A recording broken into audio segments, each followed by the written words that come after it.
ఇచ్చినటువంటి వరం. యేసు ప్రభువులో జీవం ఉంది. ఆ జీవము ఆయన చనిపోయి మనలో ప్రవేశపెట్టాడు. మనలో ప్రవేశపెట్టగానే మనలో ఆటోమేటిక్గా ఆత్మీయ జీవితంలో కదలిక వచ్చినప్పుడు బ్రతికున్నటువంటి వాడు ఎటువంటి మంచి క్రియలు చేస్తాడో, బ్రతికున్నటువంటి వాడు ఎలా చూస్తాడో, ఎలా నడుస్తాడో అలాగే మనం నడుస్తున్నాం, చూస్తున్నాం. అలాగే చచ్చిపోయినటువంటి వాడు ఎలాగుంటాడో, చచ్చిపోయిన శవం ఎలాగుంటుందో అలాగే మన బ్రతుకులు కూడా చచ్చిన వారి వలె. దేవుడంటే అవసరం లేదు, ప్రేమ అంటే అవసరం లేదు, నేను తింటే చాలు, తాగితే చాలు, నా స్వార్థం నాదే, నన్ను బ్రతికితే చాలు, నా కుటుంబం ఉంటే చాలు అనుకునేటువంటి వాడు, పొరుగువాని గురించి ఆలోచించినటువంటి వాడు, స్వార్థపూరితమైన జీవించేటువంటి వాడు సచ్చిన వాడితో సరి సమానం. దేవునికి వ్యతిరేకంగా జీవించే ప్రతివాడు కూడా సచ్చిన వాడితో సరి సమానం. దేవునిని అంగీకరించిన ప్రతివాడు కూడా సచ్చిన వాడితో సరి సమానం.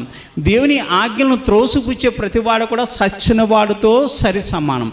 సావటం అంటే ఇంకా జీవము లేకపోవటం, తన బ్రతుకు తను బ్రతికి